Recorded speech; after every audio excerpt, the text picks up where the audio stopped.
All right, what's going on, you guys? Nick here with Nick Strength and Power. I've got a couple of interesting stories for you guys today. The first story that I've got for you guys today, the latest physique update from Ramon Dino from his YouTube channel. Now, he did a little posing in that video, but you couldn't really see any straight-on shots except for this one, this front double bicep. And I really got to say, I do like Ramon's little flair on his front double bicep, the way he twists the pose and doesn't look straight ahead. I like that little flair that he adds to it. Now, my prediction right now for Ramon is 4th place. Last year, he was 5th. So I have him moving up one placing. So I've got Chris Bumstead winning, Terrence taking 2nd again, Urs Kausinski moving up to 3rd, and Ramon moving up to 4th, which means Breon would be pushed back to 5th place. I think Ramon is better than Breon. I think he deserves to move up. I think it's very close, I feel, between Ramon and Urs. So while Urs beat Ramon at the last Olympia, Ramon beat Urs at the Arnold Classic. He was 2nd behind Terrence, and Urs wound up in 3rd, Breon wound up in 4th. So it's kind of going back and forth between Ramon and Urs. And the reason why I think Urs can beat Ramon is because of his conditioning. I think the main reason why Ramon beat Urs at the Arnold was the size difference. Ramon, I think, was significantly bigger than Urs. But as young as Urs is, he's the youngest guy in this lineup. As far as I know, he's the youngest.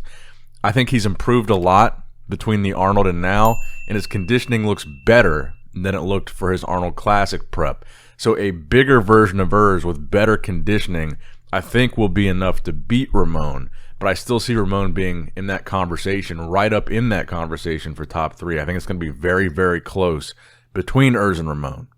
And this is the portion of the video probably where the German and the Brazilian fans are going to clash on which of their guys is going to place higher. But right now, I think Ramon is looking at a very solid shot at top 4, and I think he's in the conversation still for top 3. Now, let's talk about some more classic physique guys here. So we also got a physique update from Wesley Vissers, a.k.a. Vintage Genetics. And I got to say, this is like the best I've seen Wesley look in terms of condition. Now, he posted a video on YouTube where he said that this is his lowest weight ever for a professional prep. So I think it's pretty evident that based on that and based on what we're seeing in these updates, that he's really putting a pretty heavy emphasis on conditioning for the Olympia. And I got to say, like I said, this is the most conditioned version of Wesley I think I've ever seen. And to me, he looks like a top 10 guy.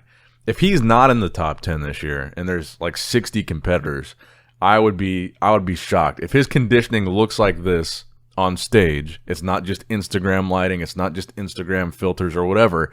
If he looks this conditioned on stage with the size that he brings, with the shape that he brings, I would be shocked if he didn't crack the top 10.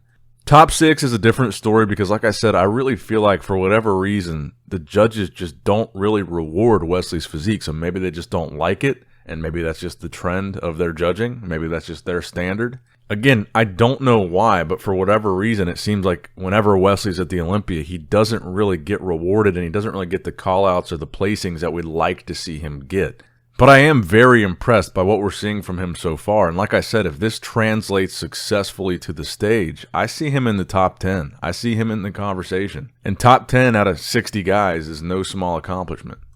Now, another classic guy that we just got a physique update from is Fabian Mayr. He was 8th at last year's Olympia. I predicted him in the 6th place spot for this year's Olympia. This update that he just posted was his first update in Vegas at 3 days out. And Fabian is a guy, I think he's got kind of a Chris Bumstead-esque physique in the sense that he is a much taller guy. He's got really good stage presence. And that seems to be kind of the direction they're going for Champ, is a Chris Bumstead type of physique, a taller guy like Chris, like Urs. Ramon's a little bit taller. And Fabian has really good symmetry. His conditioning looks really good. He's got relatively good size. The main thing with him, though, I think he needs to bring up his legs a bit to really be in that conversation for like the 4-3-2-1 spots. But I think he's a great classic competitor, and he seems to be exactly what they're looking for in classic physique. So he's another guy I've got my eye on. I would be shocked if he's not top 10. I think he's definitely going to be in that conversation for cracking the top 6 if he's not top 6. And overall, I think he's just another guy to watch out for in classic physique. This is kind of turning into a classic physique video. So let's shift gears here back into men's open bodybuilding. So another men's open update that we got was the first update from James Hollingshead actually in Vegas and it looks like he finally shaved off all that hair. So this is the first look at what James is looking like without looking like a grizzly bear. And I think James looks good here. He looks pretty conditioned. He is in that great window lighting. But I've got to say, I always have a hard time with James as far as going off Instagram pictures. Because in the past, he pretty much always looks really good in Instagram pictures. But it oftentimes just does not translate to the stage.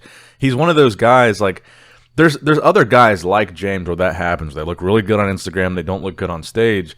But there's a lot of guys that we have hyped up that look like they look on Instagram on stage. I think Nick Walker, Hunter Labrada, those are examples of that. But James is a guy, like, going into last year's Olympia, he looked crazy on Instagram, and then he wasn't even in the conversation for top 10 at the Olympia. And last year's lineup was a lot weaker than this year's lineup, or a lot less deep. So it's really hard to say. It's really hard to predict for me where James would land. He did win a pro show to get here, the Tsunami Pro.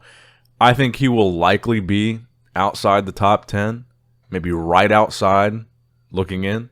But I'm curious to hear what you guys think in the comments down below. Where do you think James Hollingshead is going to place at the Olympia? Now, another guy that I think will probably be in the same range as James, probably the same call-out, is Charles Griffen. I know that his goal is to crack the top 10, but this is just one of the hardest lineups, I think, to crack the top 10 for kind of a relatively new guy at the Olympia like Charles. Even though he won a show to get here, he looked the best that he ever looked. You could have made an argument that Blessing shouldn't have beat him at the Indy Pro.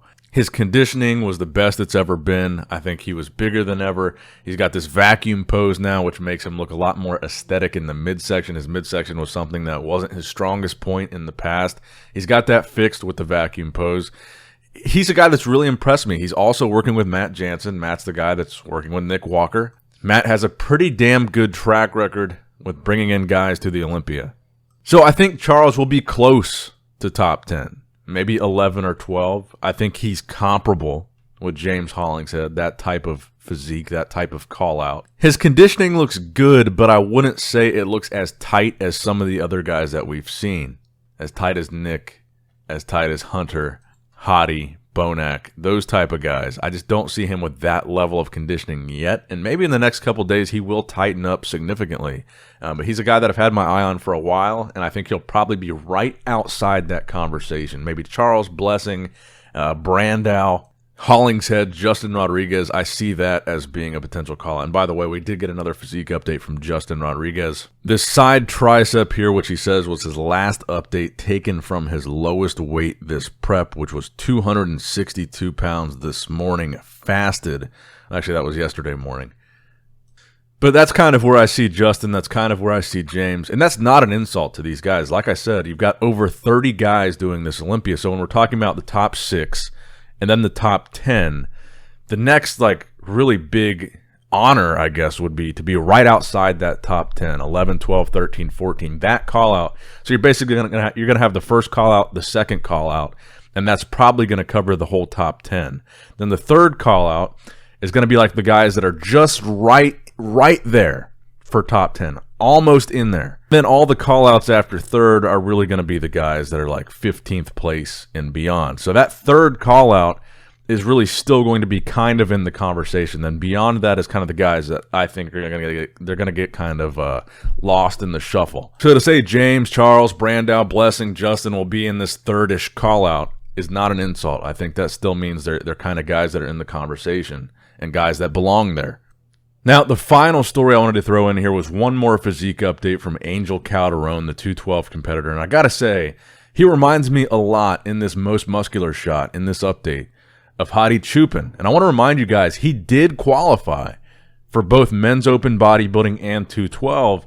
And looking at this update, the conditioning that he has, I think he would have been competitive. I think he might have been a top 10 guy in men's open. He really does remind me of Hadi Chupin. He's got pretty dense muscle. He's got a smaller frame, but muscle just packed all over.